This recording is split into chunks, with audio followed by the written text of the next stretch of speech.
Hello, this is George Sandman. I'm the founder and CEO of Growth Drive. And Growth Drive is a system used by business advisors to drive client profits, growth, and value. Now, we're also a community. Every week we get together to talk about all things business advisor, everything clients, cases, things we're seeing out in the world. Now, tune in here to this podcast, and you can join the conversation by scanning this QR code, passcode 867-5309. Jump into the conversation. Everyone's welcome. We're looking forward to having you. So here we go. On with the show. Hey, Mike. Hey, how you doing, man? Good. We've got been a little while since you and I have talked. Yeah, it's been Busy? sorta. Yeah. Good.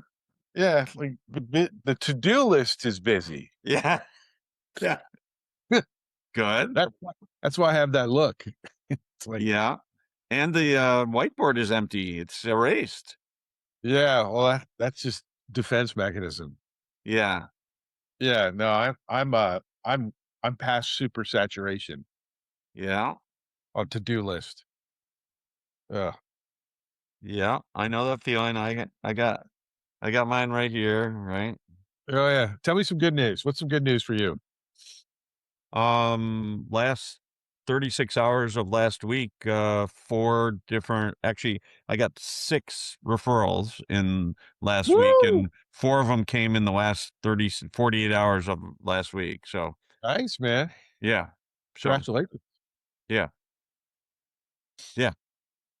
Happy with that. Obviously that's what we live for, right? Is, we do all that hard work and meet people, shake a lot of hands, kiss a lot of babies so that we can have people, call us, right, ultimately, and say, hey, I got this situation, can you help? It was interesting. How many did you know about in advance? 0. Okay. Yeah. All of these were somewhat random. One was really random. A guy from Madison, he saw that I was the president of the EPI Wisconsin chapter and just called me and said, hey, I got a client.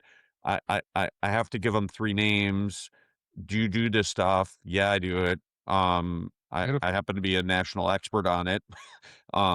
And he goes, oh, wow. Okay, cool. I'm going to give him your name. Is that okay? I said, absolutely. It's okay. And, I wanted to say, I wish you're not just giving me my name with 2 others. I wish you were giving him my name and saying, this is the guy. Right. So.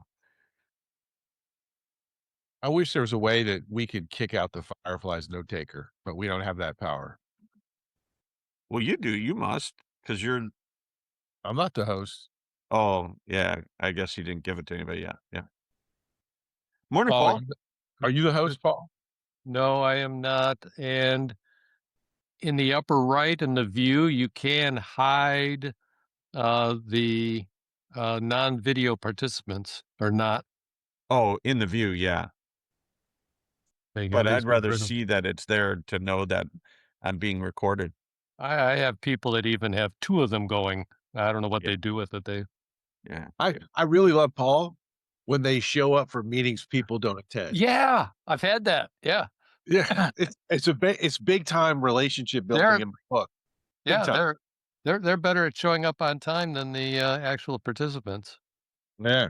There's another handsome guy. Hey, Joe. What? That was well done. So George is the host now. Hey, George, kick out that stupid Fireflies thing. Sir, yes, sir. Let's figure out how to do that. Eric, or make me the host and I'll do it. Eric, one of the places where I am required to offer 3 of anything. Yeah. As a SCORE mentor, which is pro bono work for an organization you may have heard of. If they ask for a CPA, they ask for a lawyer, they ask for a broker, they're anything. If I give them anything, I am obligated to give them 3. I'm sure, Paul, that this financial advisor had a constraint by his company that said you must give 3. I'm certain that was the case. And again, there's lots of ways to give 3, right? I can give 3 and say, hey, here's 3 names, pick whichever one you want. Or I can give 3 and say, if I were doing it, I'd pick this one because, or even more subtly, I don't know the other 2. They seem really good, but I know this person, right? Like, there's lots of ways to deliver those 3, right? Yeah. If depending on what your ethical, legal requirements are, yes. Well, yeah. And again, Wait. how is that? How is the 3 constrained? What is the spirit of Yeah. giving the 3, and how is that delivered? I'm not asking anybody to be unethical or do something illegal. On the other hand, if if I'm if I'm referring 2 other people who can build referral, who say they can help people with referrals, and I'm also referring Mike, I'm going to say, by the way, Mike's a world-class author on this and an expert on it. These other people might not be, right? Like, you're going to say what's true. I'm not asking them to lie about anything, but at some point you want to represent who you think could actually help them. Yeah, but they got to know you, right? So Yeah, that's the whole thing. Yeah, right. No. I totally agree. My comment was more flippant. Oh, I was just saying I would got, rather, got, I got yeah, you. yeah. I would rather they knew me and could say, Eric's the guy you should work with. But now you got an opportunity by following up using Yeah. the macro and micro system. You can follow up with that Madison person and change the game, right? Yeah, and Mike, great point. Look, guys, as you joined, I was telling Mike, and then Paul joined about I got 4 referrals at the end of last week, right? 6 total last week, and one of them was a guy just randomly calling me because I happen to be the EPI president. And he had a client that needs it. I can't remember if he was a SEPA or not, but he knew about EPI and said, "Hey, I'd like to add you to the list of 3 people I give." And Mike, I leaned into it and said, "Hey, thank you. Certainly add me to the list. I'd love to be in front of the customer, but let's spend some time and let me get to know you, right?" And again, to your point, I want to build a relationship with him because he clearly knows business owners, and I want to build a relationship and have him get to know me, and then he will be able to say, "Look, I know Eric, and we've shared clients, and he's done great work." Right? And great. Yeah. Awesome. No, I mean, I got all that. My only point is, sometimes depending upon, and I will get right off referrals and turn it back over to El Jefe Sandman. But like what people don't get, my follow-up system, number one, it's designed to cover your ass, right? Because like I don't like losing clients because I referred them to somebody else.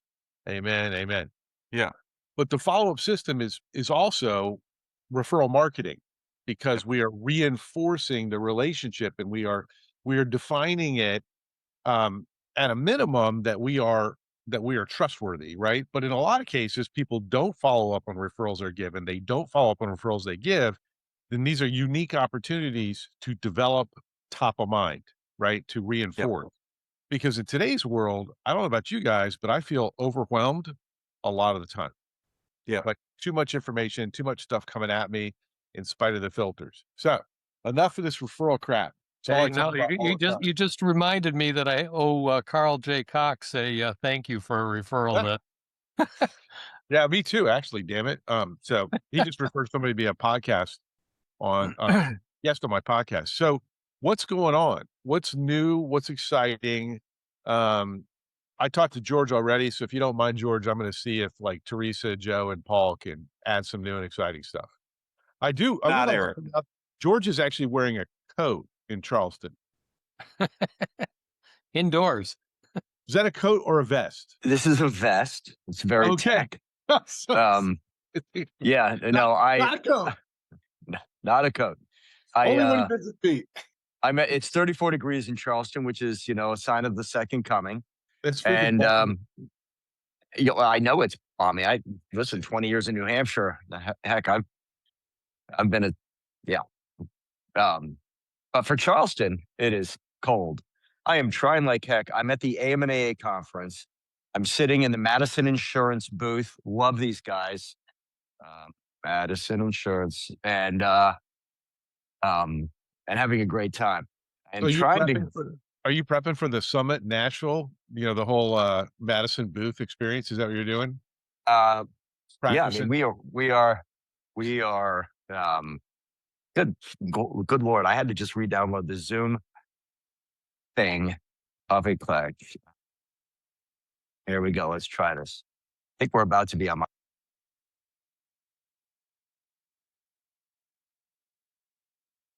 So hey, Paul, what's new? He was switching to his iPad. George, There we would go. you like to- Can you hear me? For those Yeah. for those of you that are Okay. exit people, you might like to know that my son's company closed with new financing and a new owner now. The president or the founder still owns about 30% of the company, but it was I've got Mark in the house. a 9-figure sale. My son netted 7 figures, even with his Awesome. tiny percentage of ownership in it. I got a chance. He shared confidentially with me the due diligence that the buyer did, all 164 pages of slides. Some of them were title slides and things, but quite a bit of work that the buyer did for this. And the buyer, it's public knowledge that it's somebody called TA. I haven't looked them up yet. And something I read suggested they've got like 570 companies that they have owned, do own. I don't know which just yet. So he's somewhat happy, but I don't know if this has happened to any of you. It's always been true in my case. You attain a goal, and then what? And Yeah. so he admitted to us over the weekend when we visited that he's in a malaise right now. You know, I said you'll get out of it, and he knows he will. But and I suggested a podcast, not yours, Mike. I'm sorry, not yours, George. One called the Competitor Podcast by Don Yeager. You might like that, any of you. Yeah, that's a Well, cool. Thank you. Tell them congratulations. And like every time I've sold a company by choice and made money, I had that same malaise. Yeah. You know, Yeah. when I lost companies, it was a different malaise. Yeah. Yeah. Paul, throw the podcast in the chat. Sure. Along those lines, excellent article in the Wall Street Journal recently about it was about retirement, but it applies to business owners exiting, right? And it was about the what do you do after? It was about, okay, now you got to, this was about retirement. You got to retirement. Now what's the next phase look like? How hard it is to plug in. They were right. The first couple was they had moved from somewhere on the upper East Coast down to Florida and Sarasota. They were trying to plug in. They had both been high. She was an administrator at a university. He was a lawyer or something like that. Now they wanted to plug into, organizations in their community, in their new community, and they were having trouble getting plugged in and really feeling fulfilled, right? And it just goes to the readiness part of what we talk about in that transition, but it also goes to, we talk to people all the time. Why are you waiting to try out what you're going to do later until after you've gone through the whole thing? Why don't you get involved with some organizations now and start building the relationship so that when you do the same thing in business, you wouldn't just walk in to some brand, Mike would tell us, you don't walk into some brand new thing and think I'm going to have all these, they're just going to love me for who I am. You build relationships, right? And so I just thought that was interesting, Paul, given what you're talking about. It's, what's that next thing, right? Yeah. Except my son knows what the next thing is because he works for the new company. Right. No. I get it. But it's that preparation. It's that mental preparation, right? Retirement is a whole nother thing when you really leave a business. Transition, Is difficult. It's interesting because retirement, there's only one. Somebody made this point, and it bears repeating. Mike, I know you were in the room. there's only one generation that has experienced retirement in the way that we all are referring to it, right? You work till 65 or so, and then you stop and you go play golf and you live off your winnings for the rest of your life. And that was not true until the greatest generation. It was true in most part for the greatest generation, and is no longer true. And it's no longer true, I would argue, because none of us want it to be true, right? Yeah. When I stand in front of a room full of 100, 200 people, and I say, who here wants to retire? None of the hand, in the traditional sense, no hands go up. I say, who wants to work on their own terms? And I'm like, show of hands here. Who wants to just keep working, but on your own terms? And that's the sort of become our, I just our want Mike grail. to pay me to sit and do nothing. Okay, I mean, Yeah, honey, Eric, you are far too smart and far too capable to sit and do nothing. You would not last a day. It's good to have goals. Right? Yeah, man. So super interesting. It is a good point. I mean, I remember being at Johnson Controls in Rockwell in my corporate career days and looking around and going, oh, I'm a Gen Xer right bumping. My older brother is a boomer by age, right? And I'm a Gen Xer just under. And I remember looking around going, everybody in the roles above me are boomers, and they're not going anywhere for 20 years. Right? That's right. And you're right. And even now we see it with business owners. We even see it in roles. People aren't retiring. Business owners aren't selling their businesses. Forget 65. Half of them aren't even selling them by 75. How about 86 that I'm working with right now? Yeah. Yeah. Well, and yeah, I mean, there are some of us. Ed, who is actually here in town, he's been participating in this conference with me, and he's actually at a client breakfast right now. But Ed is still carrying an enviable load, right, of cases, and looking for more. I'm like, you go, boy. It's good stuff. Yeah. Guys, the AMA conference is interesting. I feel like it's evolving, and I was just in the AI session, which I left to come and be with you guys. They're table group discussions, and then they're going to surface them. They only have about half an hour, so but there's some really good stuff. There's some really good people here, and I would encourage, if you guys are looking, if anyone's looking to extend their network into new communities, or to get CE, which they give here, this is an event to consider. They do 2 a year, and I'm not. It's just one to consider. Yeah. I'm pointing over here, Mark Sims with Madison Insurance. He has a team here. Mark Jacobs, the owner. They're one of the marquee sponsors, and so it gives us that opportunity to be with them. And all around good guys. They're great guys. Are you kidding? Yeah, they're great guys. So we've had a chance to get together and have a little fun. Go Hoosiers. Oh yeah, hell yeah, go James Madison. Once again. But I got a question for everybody. Where do you guys see opportunity for you this year? Hey, Jemiah.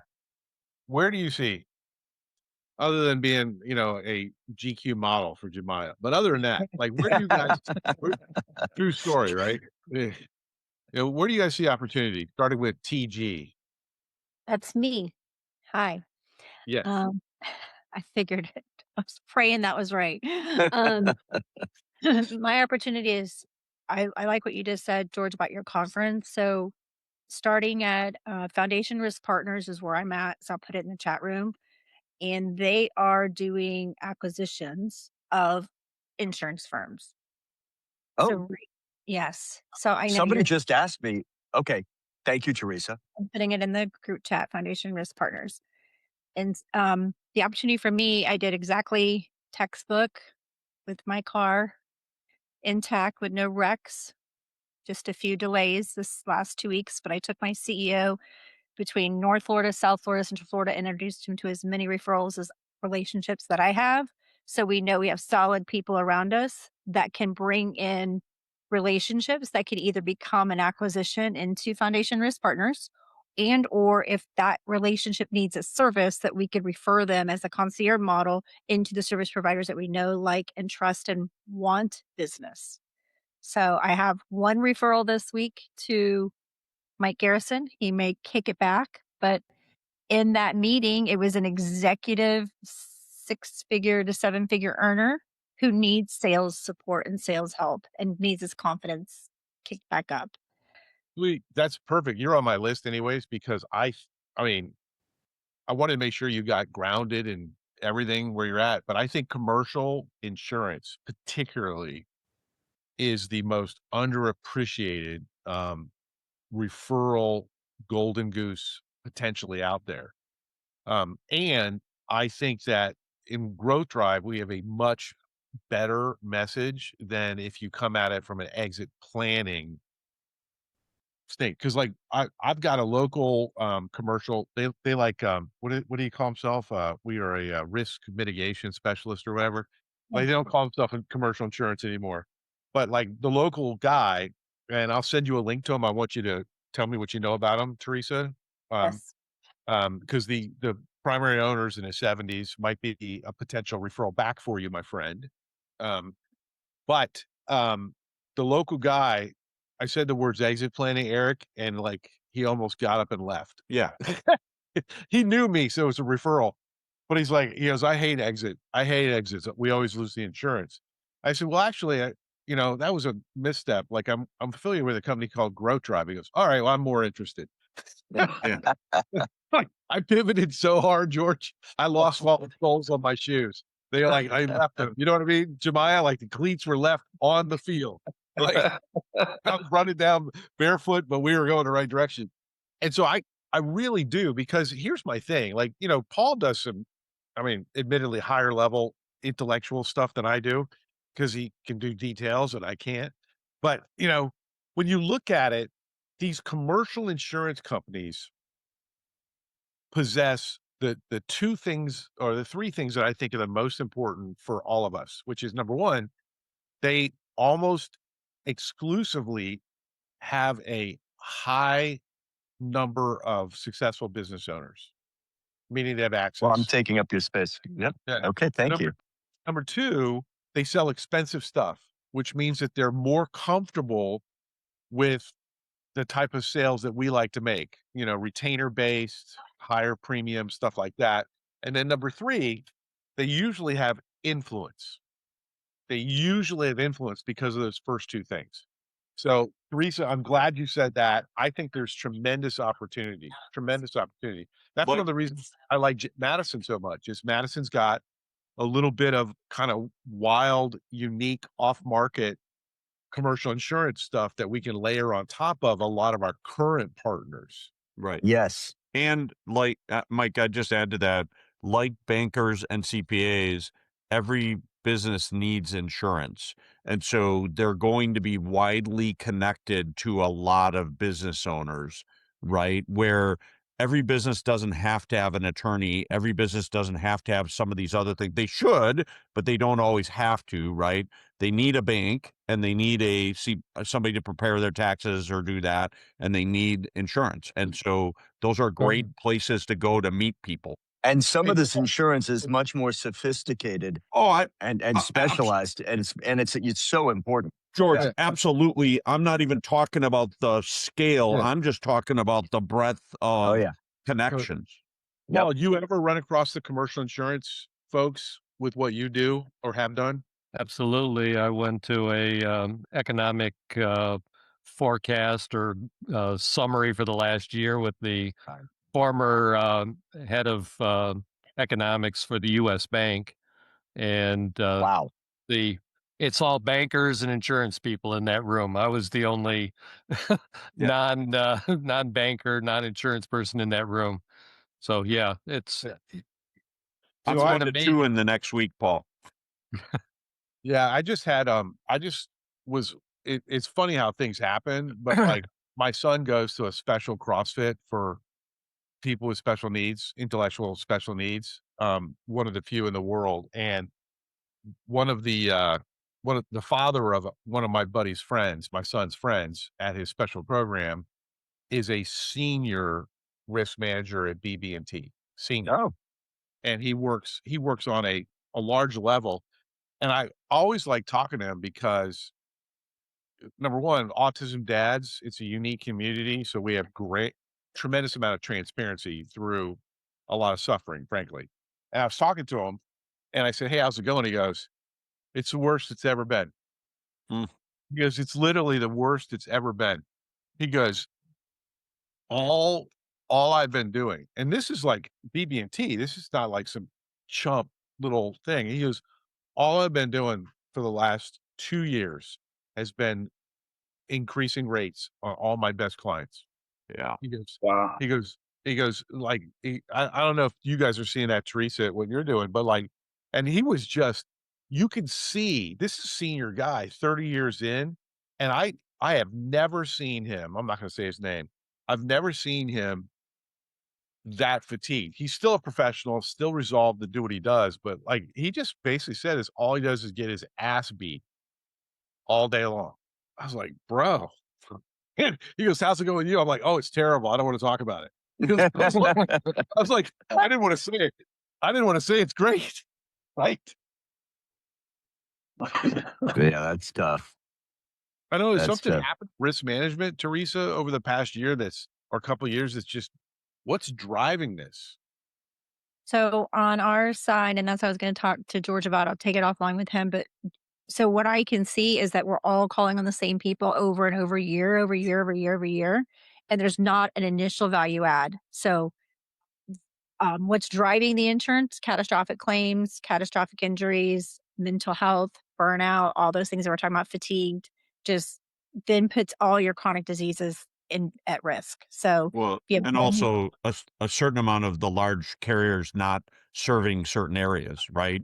Florida is getting harder to serve. California is getting harder to serve, right? And so when you get less competition, you get higher prices. Yeah. Right. What do you do when you find out most of your drivers for your trucks What- do not possess valid driver's licenses? What do you do as an Well- insurance provider? Yeah. Hey, Teresa, can you I think you had another Yeah. Yeah. some the I rest of actually your point.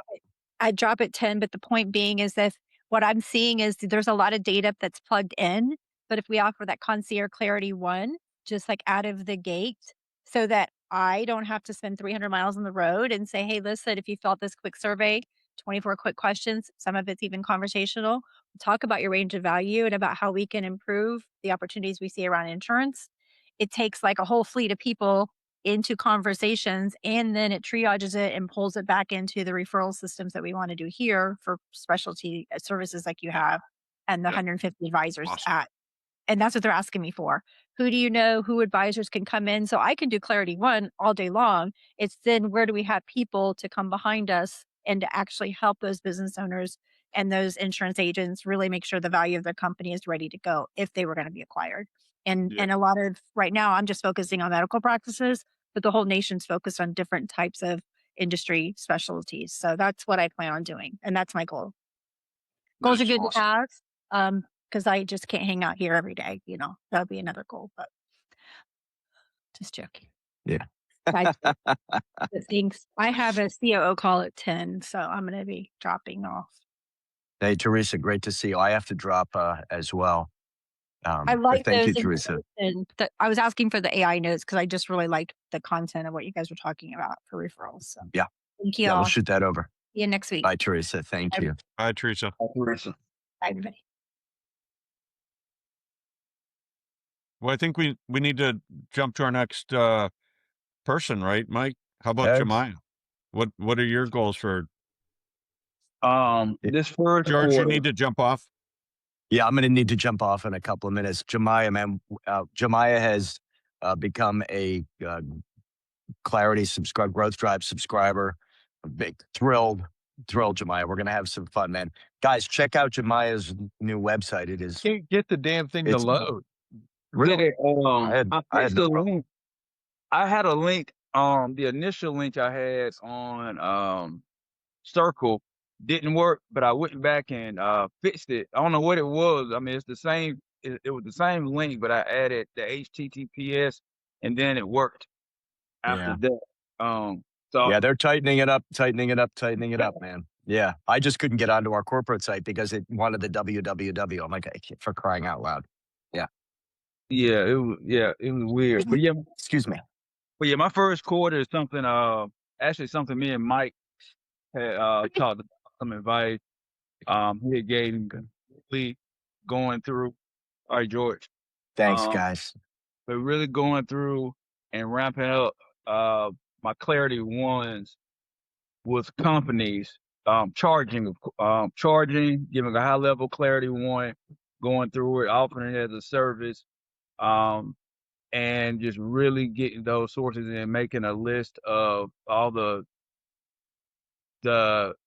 one, the COIs that already know me and like me, that will be in my target market, and really going after those with Clarity ones and trying to do 10 to 20 of those a month this first quarter. If it goes to Clarity level 2 or SLT, great. That's the goal, of course. If it even gets to the point of a growth plan, but really pushing growth driver and pushing that um these first 90 days, and really, like I said, trying to do 10 to 20, if more, of Clarity level ones with business owners, really walking them through it, and also doing some CEO workshops with other advice, and maybe even charging for those. And and trying to get those too, and doing some Clarity ones, and just really doing maybe a longer overview of Clarity one, breaking it down with maybe, no more than 24, 20 to 24 CEOs or founders. But those are my two main goals, as far as bringing in some revenue, but also getting even more familiar. Well, actually, I mean, not doing the Clarity one, but getting it out there, but also bringing in some revenue as well. Before, you're trying to go after the big whale of, getting the actual retainer clients, which hopefully will come from all of that, but just really going at that these first 90 days. Yeah, I think that's great, man. Congratulations on taking action. I talk to a lot of growth drivers about how to get momentum and how to get that pipeline filled. And there's a ton of different ways, and people do it differently. But at the end of the day, I think if you want to drive business in the near term, you got to shorten the sales cycle. And one of the ways to shorten the sales cycle is to shorten the ask, right? To ask for less money. And that's why I insist on $1,000 minimum for me to do Clarity level 1 with anyone, because I want to know if they can say yes to that before we're going to mess around with everything else. And also, people are like, "Well, why do you charge for it?" I go, "I get paid for discovery. I don't do discovery for free." Like, and I think that's awesome, man. It will work, because here's the deal. You know this. You've been successful. You've done other stuff, right? What's the secret to success in professional services? Having enough conversations. You can get there a whole bunch of different ways. I mean, there's stuff you can do with other types of marketing, right? But at the end of the day, referrals, email, phone call, cold call, direct messages, whatever you're doing, you got to get enough conversations. And those conversations, if you need to drive business soon, those conversations need to not be about selling 100 grand usually. Mike, do you make a distinction between the lead generation and level 1? I don't use lead generation at all. I think it's absolute crap. Good thing George is gone. Yeah, no, I told him that, and that's why he's changing the name of it, right? Fundamentally, like, one of the things that I find absolutely asinine, if we're going to sell, and I find asinine. So this doesn't mean this is true. This is what I think. One of the things I find asinine is starting a sales process where you're going to be asking for 6 figures. At least I do, right?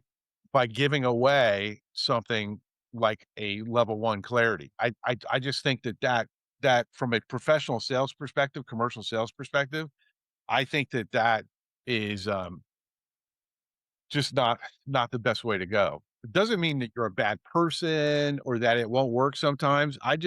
I'm always looking at all the different aspects of a full sales process, right? Which includes delivery of service and includes getting referrals afterwards, right? Referrals before, referrals afterwards. And I look at friction.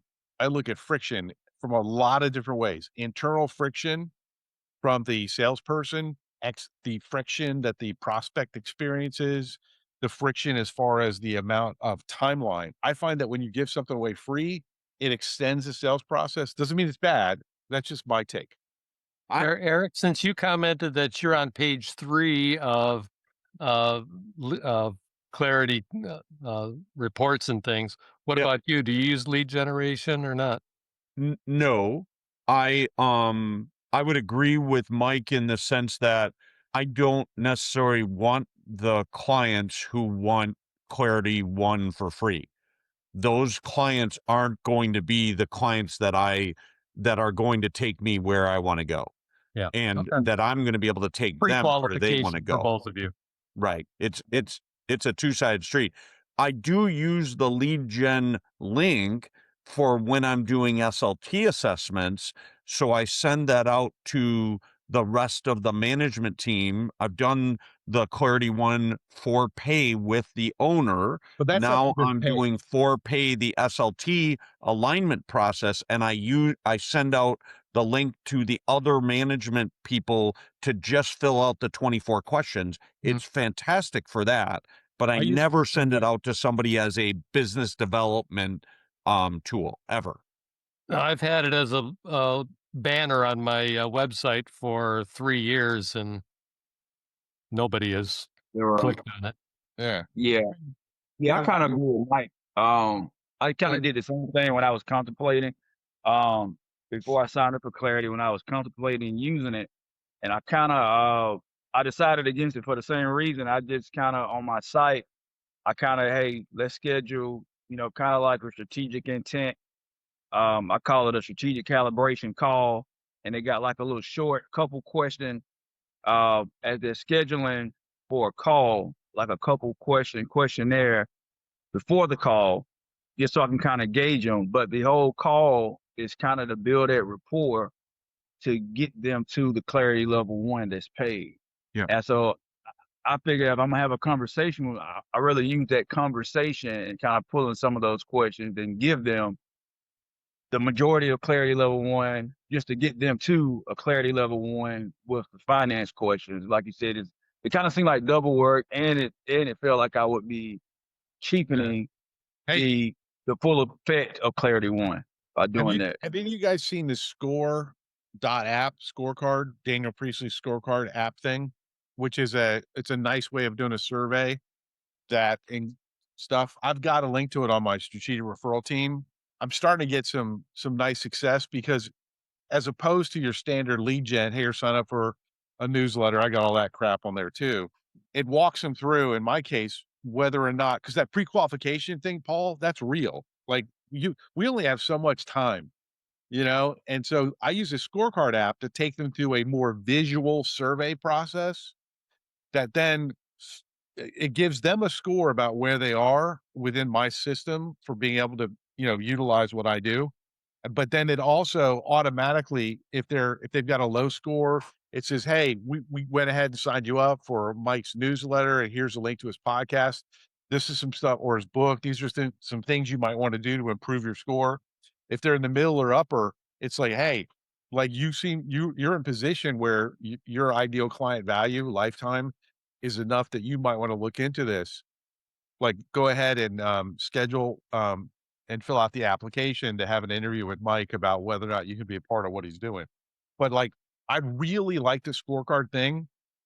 It's taken me a while though to be comfortable with it, and it worked a lot better when I hired a 25-year-old. it's, Paul, it's so much more effective when I tell her what I want it to do. So it's score.app or scorecard, but if you look it up, that for me is a much more effective lead gen because the person that does it gets something right away. They get a dopamine hit with, hey, you're 68 out of 100. Hey, here's an article that pertains to you. We're able to capture that in HubSpot, right? And so that's my thing. But like that, the clarity level 1, in my opinion, it is a incredibly valuable. Eric and I have talked about this at length, but it's an incredibly valuable thing that I am going to insist that people pay me for so that we don't have this vast sticker shock when they're like, well, why is it 10 grand a month? you know, like, so it's like, that's what I'm thinking about with all of it. Yep. Joe, do we have artwork? We do. Ah, how did I know? We do. How about that?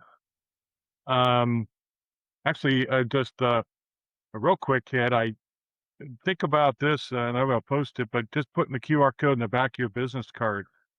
And so it's kind of an action item. Now, oftentimes it takes a little more rough, but if I'll post it. But the whole idea is like give them Just don't make it this small, because it yeah, doesn't that's a little work. small, yeah.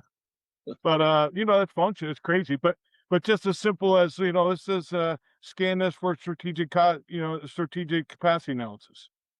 You know, just to leave behind, and if especially if they're trying to refer you to somebody else, Yeah. you know, it's anyway. So yeah, I'm gonna give you an update on my odor dependency tax.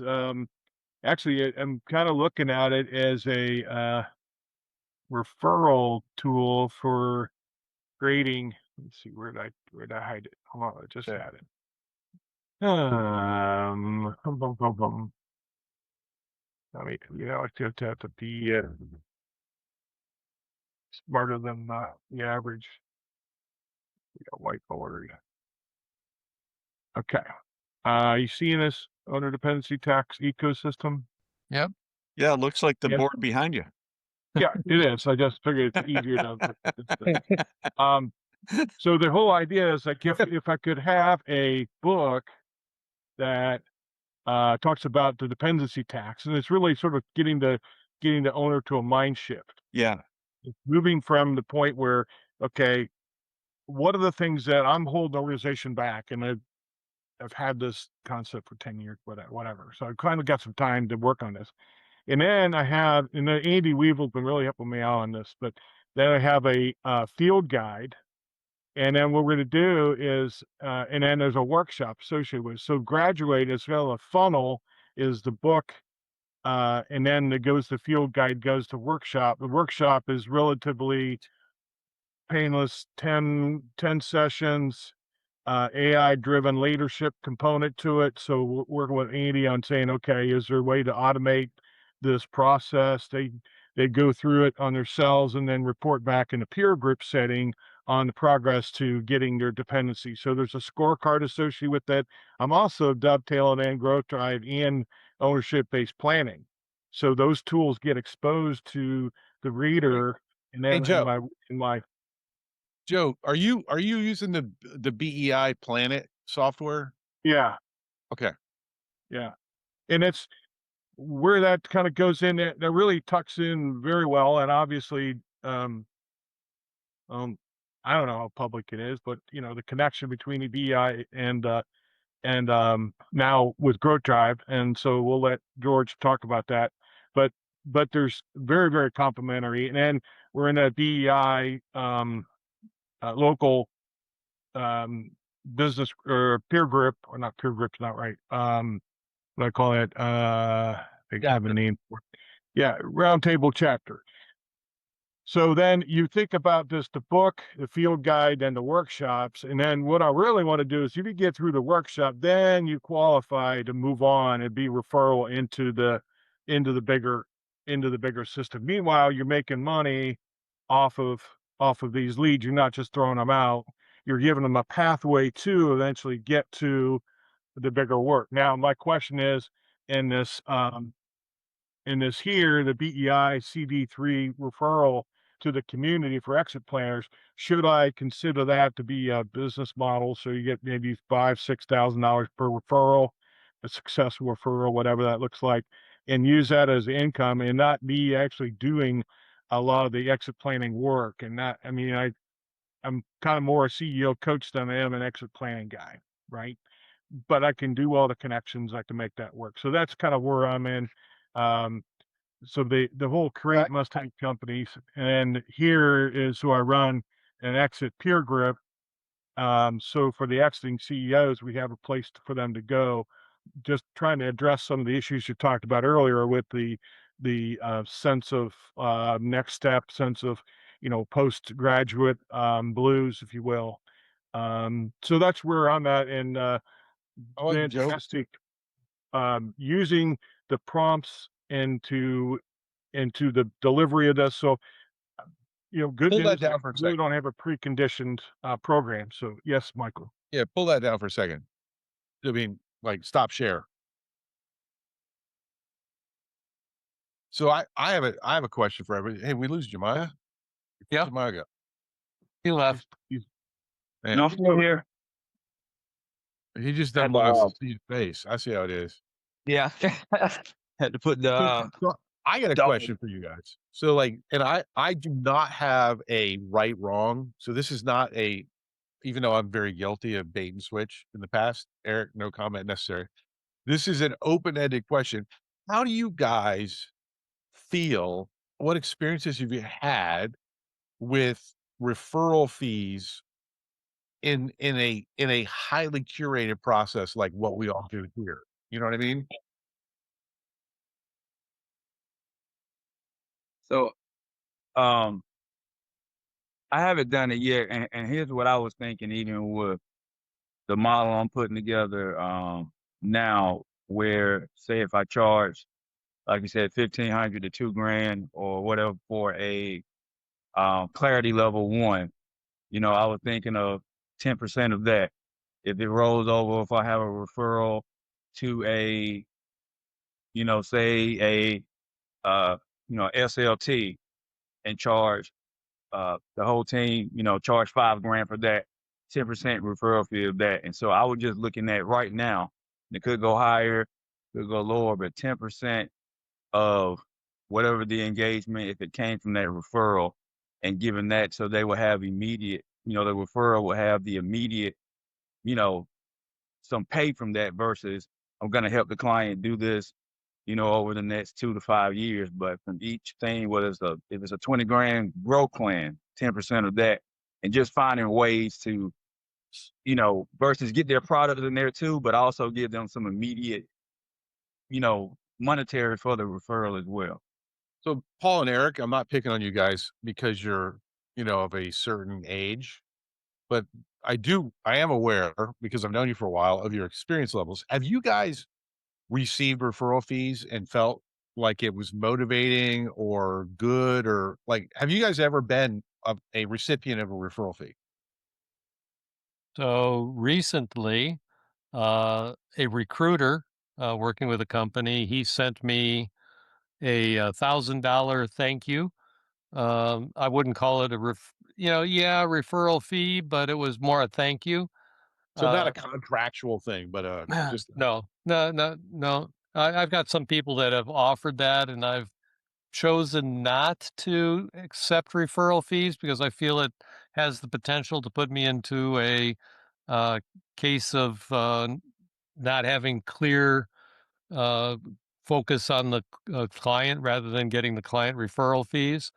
Giving a gift in exchange, like for Carl Cox, I owe him a gift of some sort for doing a referral that generated some funds. I've got affiliate marketing things, but that's kind of a little different than a referral fee. Yeah, Eric? I see two things. One, I agree with Paul completely. Um, I have actually been asked by people, "Hey, you're telling us you should go over here. Are you getting some sort of fee from that?"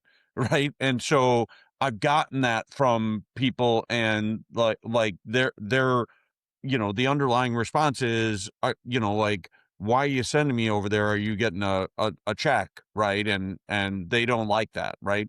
But the other thing I find is, at least from my experiences, the people who tend to offer me referral fees are the people who don't want to actually refer back to me. They want to pay me instead of being reciprocal in a strategic, what I would call a true strategic partnership. Like, hey, Mike, let's get into a relationship. I'm going to refer people to you. We're not going to keep score, but you're going to refer people to me when you find them. And instead you say, Eric, I don't want to refer people to you. I'm just going to give you money. That's easier for me. And so I don't like that relationship. I want people who believe in me enough that they're going to send them back to me. So I'd rather not get paid. I'd rather have them believe in me enough that they're going to send me people. Right. And so that's been my philosophy at this point. Yeah, Makes I sense. mean, I've turned down some serious money, because a lot of the that I get for to pay me referral fees is from people that run large financial institutions, right? That are looking for financial Yeah. advisor, Yeah. right? And typically some of those referral fees that they pay are 30 to 60 to $70,000. They're huge, right?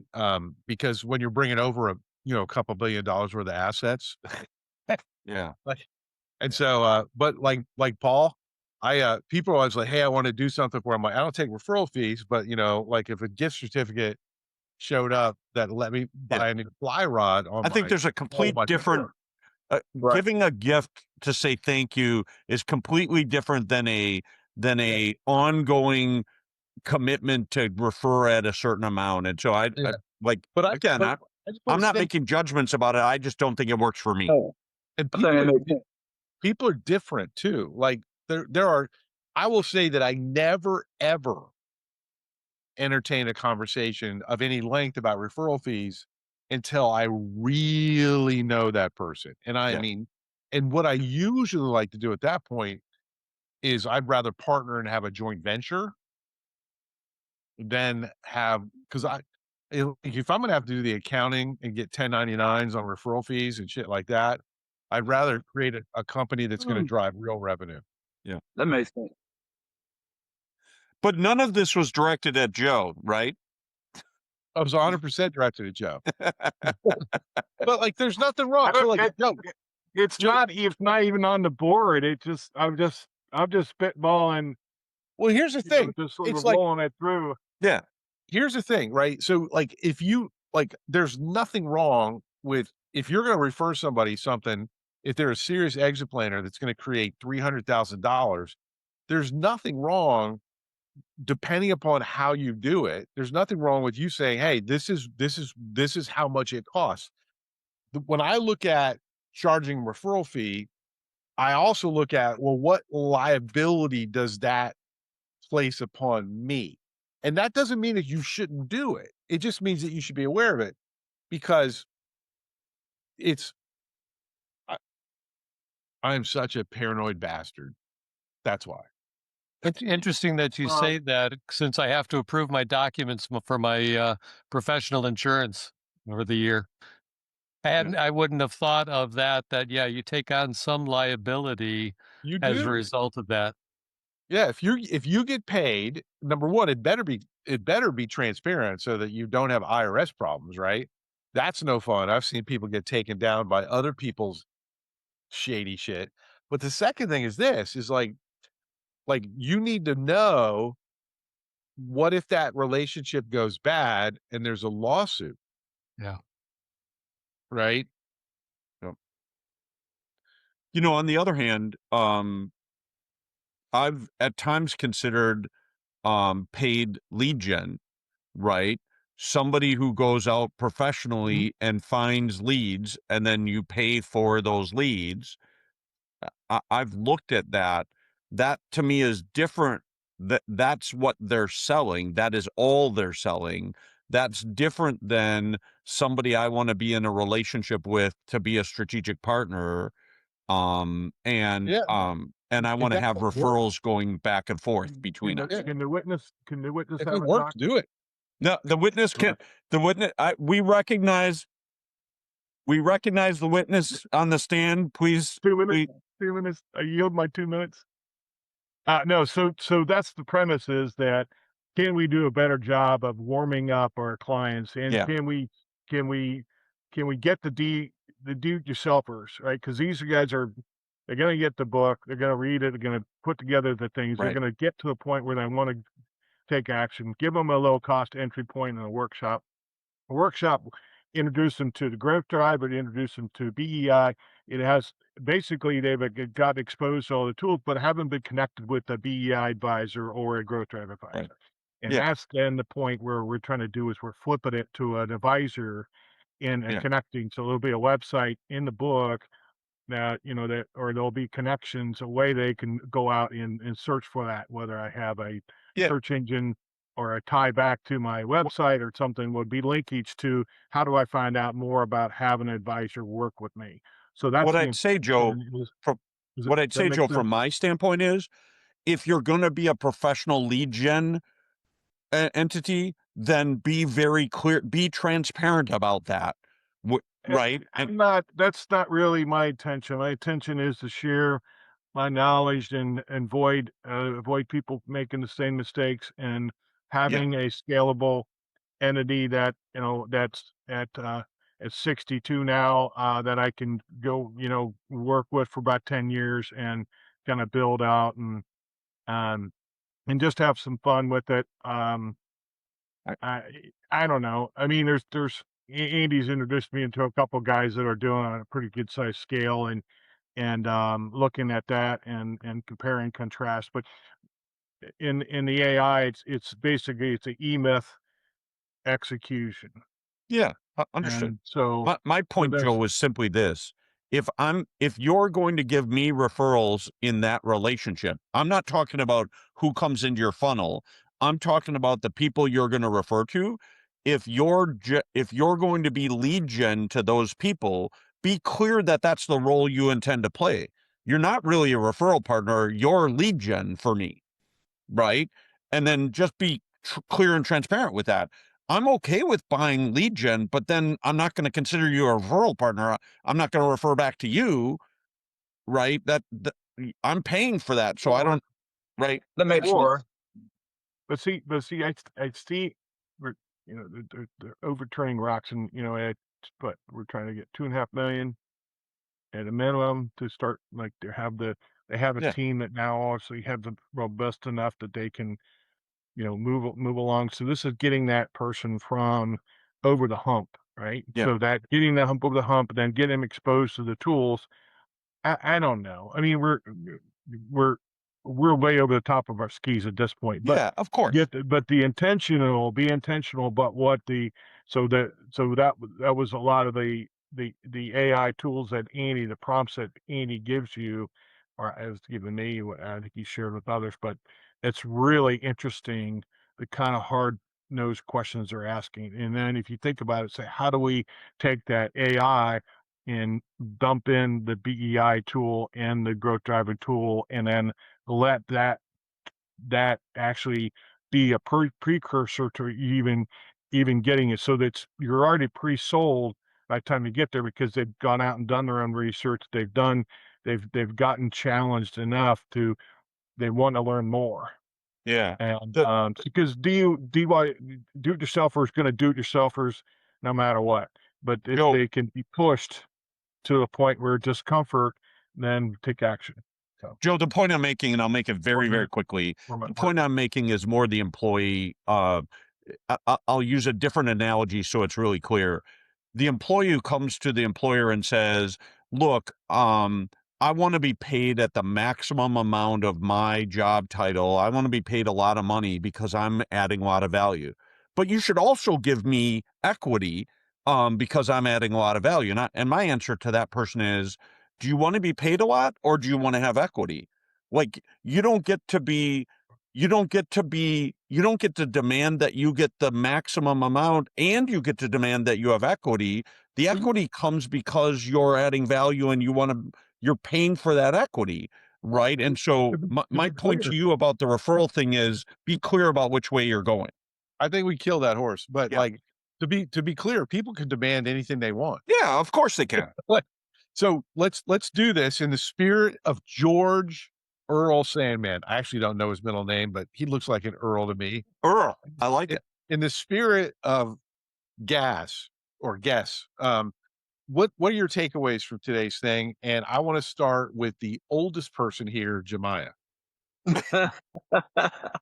One of my clear takeaways, and I got it from you and Eric, is clearly defining someone's role, whether it's going to be a strategic partnership, or it's just as you say, Eric, or you just a lead gen person that's getting paid for lead gen, or we're building a strategic partnership where I refer you, you refer me, and we're building a strategic partnership, and it could be, some type of sharing, however way we work it out between us, but it's a strategic partnership and building relationships, and clearly defining that from the beginning as to how we're going to treat this how we're going to treat this relationship, because it changes everything. So just clearly defining the relationship. Pass it.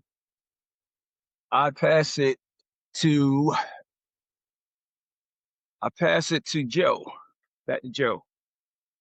COI, Daniel Priestley's book on Center of Influence, and I've been rereading that again. And Michael reminded us about this, and I want to dig a little further about that, the scoreboard work and getting that, because that's a real pivotal part of my overall Yeah, interaction in the key book. person of influence. Yeah, key person of influence. Pass it, Daniel sir. Priestley. It's really good, and it really sort of forces you to pick a niche and work in the niche and be that influencer in that niche that you're in. So that's the other thing that Andy's on me, is having a real clear. Pass it. We'll go to Paul, please, for 200. So the end goal for all of us is a client, and every one of us has a different method for getting from contact to trust. And I have a friend in the branding industry who says something to the effect that trust turns into cash. Mm-hmm. So I'll pass to Eric. Yeah, I'm always impressed on this call with people's creativity. And, Joe, I love you're thinking through it. I love that you're wrestling with each of these things. Jemiah, you've shared some things you're wrestling. We've all done it, right? And so to me, I love that we're wrestling with interesting ideas and coming up with new things, right?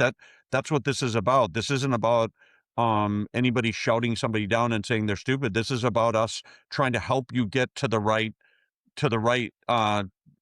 things, right? And so I love Mike anyway. So you're up, Mike.